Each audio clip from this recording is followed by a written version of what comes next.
CV de partout, fidèles téléspectateurs, bienvenue à cette nouvelle session d'information.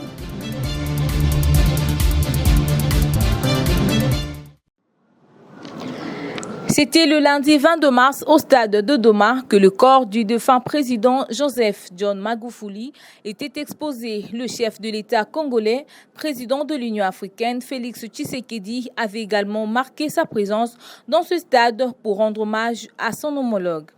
Comme vous le constatez, un hommage mérité devant les officiers et personnalités politiques, mais aussi une multitude de personnes venues de toute l'Afrique pour vivre le dernier instant affectueux avec le président Magufuli. Pour un temps fort, le président de l'Union africaine en exercice, Félix Tshisekedi Tshilombo, prend la parole en premier. Loin de n'affecter que le peuple tanzanien dans son exclusivité, la disparition du docteur John Pombe Joseph Magufuli a suscité l'émoi de tout un continent qui se retrouve désormais orphelin d'un homme d'État acquis à la cause de l'amélioration des conditions de vie de son peuple, acquis également au progrès et au développement économique et social de l'Afrique. Le souvenir impérissable à la fois d'un combattant visionnaire, épris de la Tanzanie, son pays, mais également d'un panafricaniste engagé, grand défenseur de l'indépendance culturelle et économique de l'Afrique, désireux de matérialiser cette vision portée par nos pères fondateurs d'unifier le continent et d'y promouvoir un développement économique et social par les Africains et pour les Africains. Tenir sur le président John Magufuli, un souverain impérialiste, un combattant visionnaire, un patriote et nationaliste pour l'Afrique en général et pour la Tanzanie en particulier.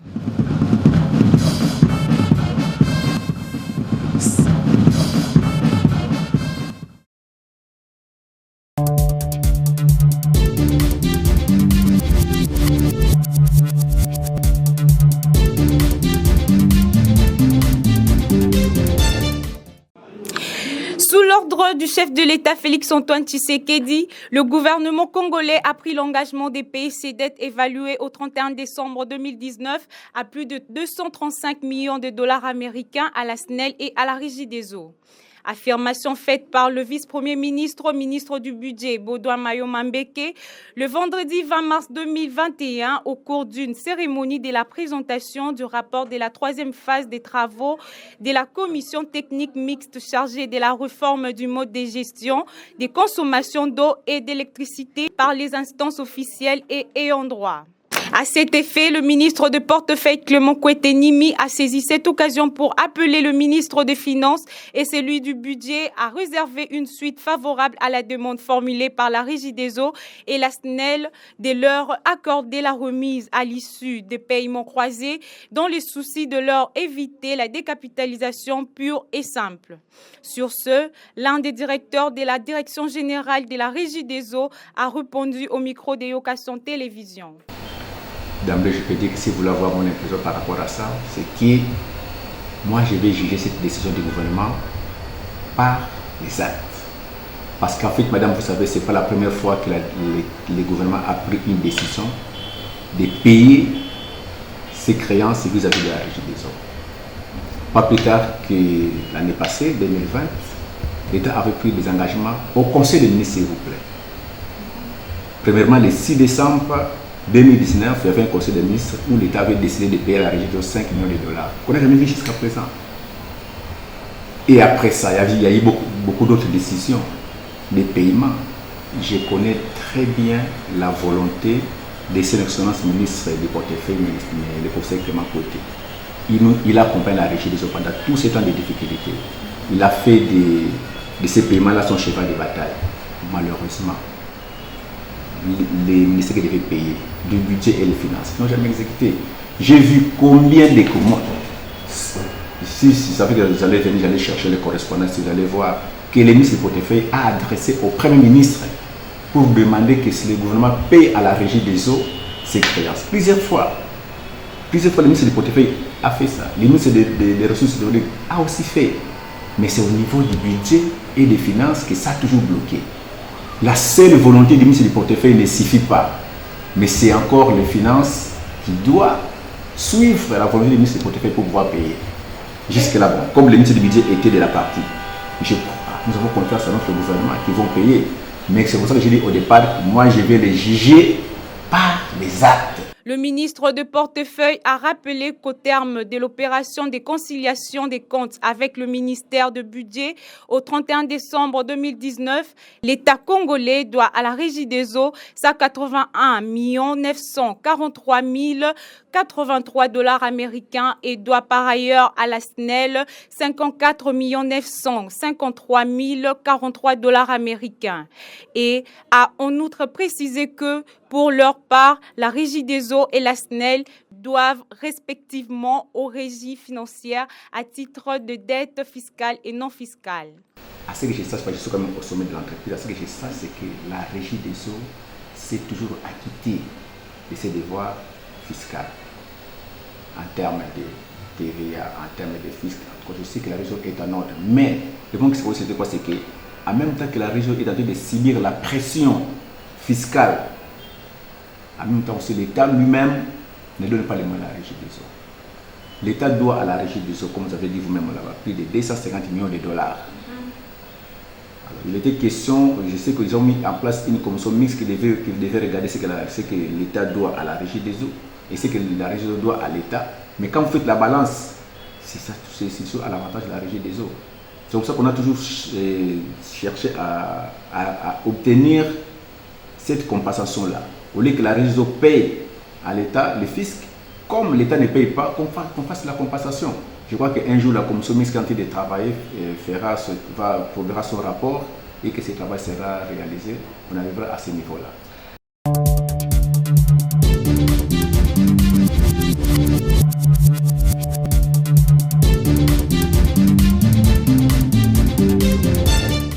Le président de la Commission de l'Union africaine, Moussa Faki Mahamat, est arrivé à Kinshasa ce lundi 22 mars 2021 pour des échanges avec le président de la République et président en exercice de l'Union africaine.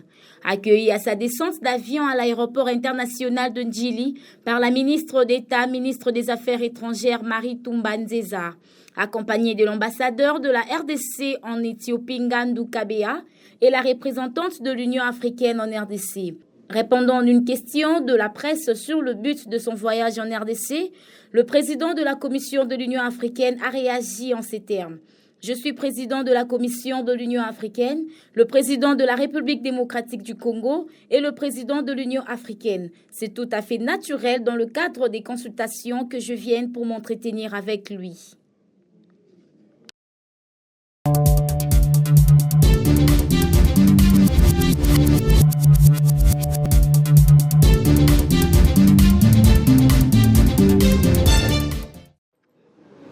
L'envoyé spécial des États-Unis au Soudan et au Soudan du Sud, Donald Butch, séjourne à Kinshasa, à la tête d'une délégation du département d'État américain venu de Washington. Il a été reçu ce lundi 22 mars 2021 par la ministre d'État, ministre des Affaires étrangères, Marie Toumba Nzeza. Au sorti de l'audience, Donald Butch s'est adressé à la presse. My first visit to the Democratic Republic of Congo. Je suis très heureux d'être à Kinshasa parce que c'est ma toute première visite ici en République démocratique du Congo. We've had a very warm welcome from the minister. Et nous avons bénéficié d'un accueil chaleureux de la part de la ministre. And I'm here with a delegation from Washington. Et je viens ici avec une délégation, tous en provenance de Washington. Representatives from our Middle Eastern Bureau dealing with North Africa. Et cette délégation représente notre équipe qui s'occupe de l'Afrique. I'm here on behalf of the African Bureau of the State Department. Et ici, nous agissons au nom du bureau qui s'occupe des questions africaines au département d'État. And another member of our delegation is a senior official from our bureau that deals with environmental and scientific and health affairs. Et une personne parmi notre délégation est un expert des questions environnementales au sein de notre département. So we're here following the discussion between Vice President Harris and His Excellency President Tshisekedi. Et nous sommes ici pour faire la suite des discussions qu'il y a eu entre la vice-présidente Harris et son Excellence Monsieur le Président Félix Tshisekedi.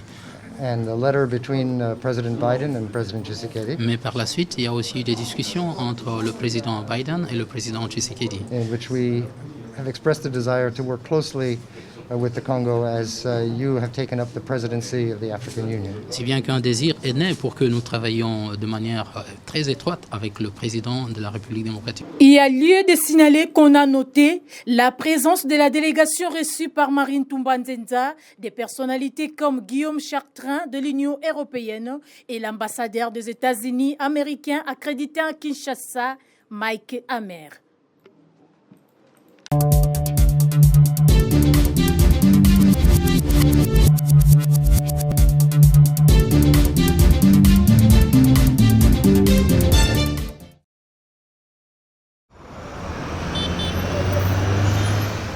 La ville-province de Kinshasa se retrouve dans un état critique depuis plusieurs années dans tous les angles. La population sévit dans l'insécurité face aux dangers qui guettent lorsqu'il pleut et aussi l'état environnemental et sanitaire n'est pas bon. La question se pose, quelle est la machine qui bloque la réalisation du projet Kinbopeto présenté par Jean-Tini Ngobila, le gouverneur de la ville-province de Kinshasa? À cet effet, de réactions sur le besoin de la population surgissent aux attentes du changement. Na Kinshasa, tozomona misalo nezo sala mate, mais tomoni gouverneur Jean-Tini Ngobila akomi ko sala ba don na SNL ko pesa ba mpuli ko pesa boy ko pesa boy. Est-ce que mbongo wana zo pesa wana ezali ya poche na ye ou bien mbongo ya l'État? Mais il faut asala ndeki ne bopeto oyo tomona nzela ebongi makambo ebongi salite esili na Kinshasa. Mais tozomona Jean-Tini Ngobila azosala ba don. Toyebi te azosala ngona lolenge nini.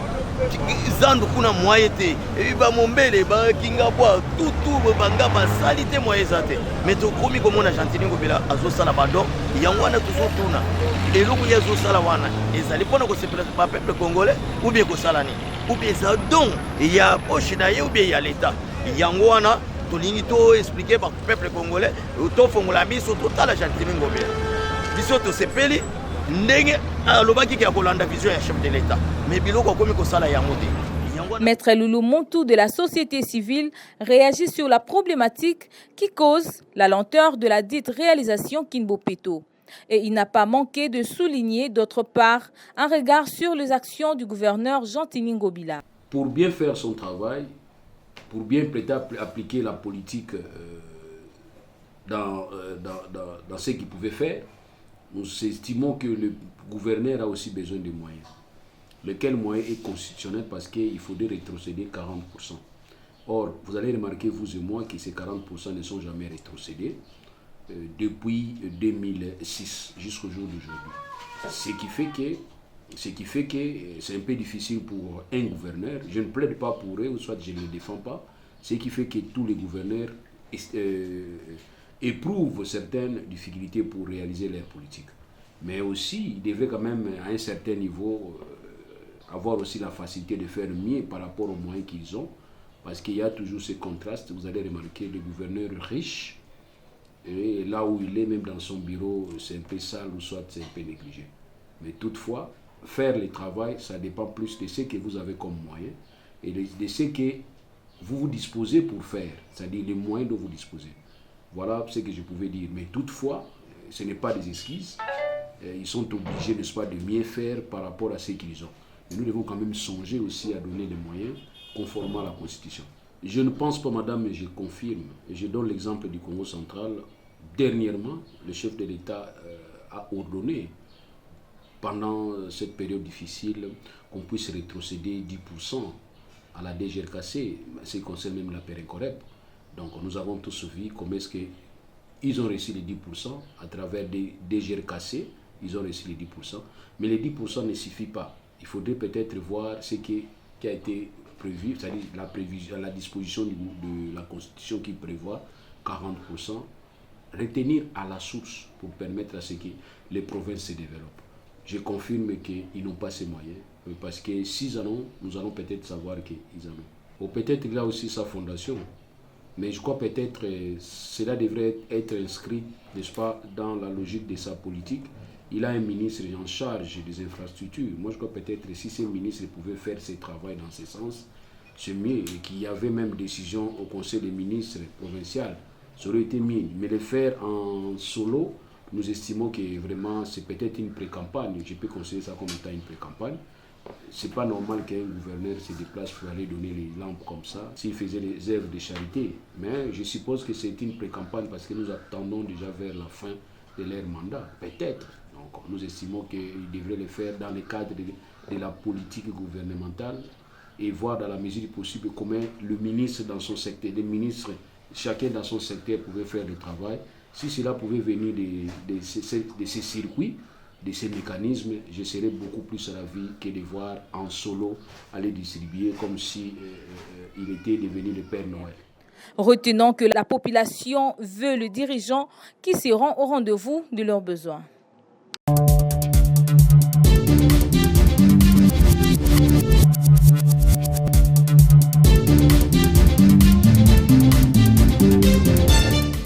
Après la cérémonie de l'installation de la fédération l'UDPS Moamba, qui a eu lieu le dimanche 21 mars 2021, la tenue des élections du 2023 c'est obligatoire dans le parti présidentiel, selon Berlamé Kimbulu Lubemba. Déjà la preuve, ceux qui nous disent que non, nous allons organiser les élections et alors des bonnes élections dans ce pays. Les élections vont s'organiser d'ici là, l'identification et le traitement va commencer et chacun aura sa carte d'identité. Et nous démontrer qu'à moins d'une année, on peut faire l'identification des nationaux et tout ça et ça va aller.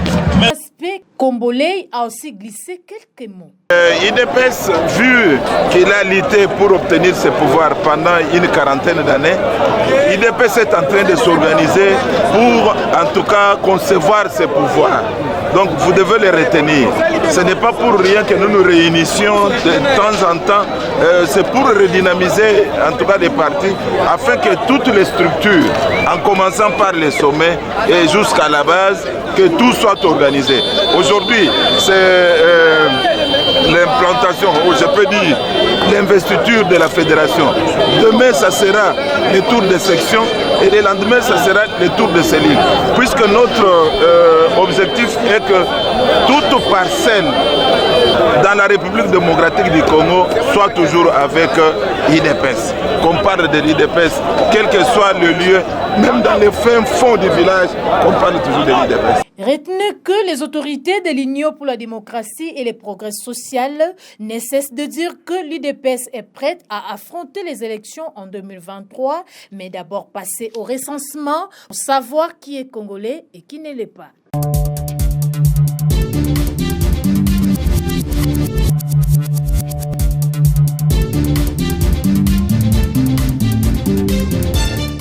Les 28 léopards qui ont répondu favorablement à l'appel de l'entraîneur principal Christian Sengbembe, notamment Trésor Mputu, Jackson Mouleka, Chancel Bemba, Walter Boalia et Marcel Tisserand. Ces internationaux congolais prendront part au match de retour prévu le 25 mars 2021 prochain au Gabon. La qualification des léopards pour la Coupe d'Afrique des Nations est obligatoire selon certains fans. En tant que sportif, le match se joue à 90 minutes. Et ça, c'est sur le terrain, nous allons voir la réalité. Parce qu'on ne peut pas se qualifier en avance, mais attendons voir le 25 ici, avec les sommes. Pas même si il n'y aura pas l'occasion de marquer le but, mais Nîmes, ça suffit. Et les 3 points nous en aura. Mais il est dit pour nous de se qualifier. Nous avons toute la chance de se qualifier. Je suis sûr que c'est Après les Panthères du Gabon, les Scorpions de la Gambie seront réussis à Kinshasa, la capitale congolaise.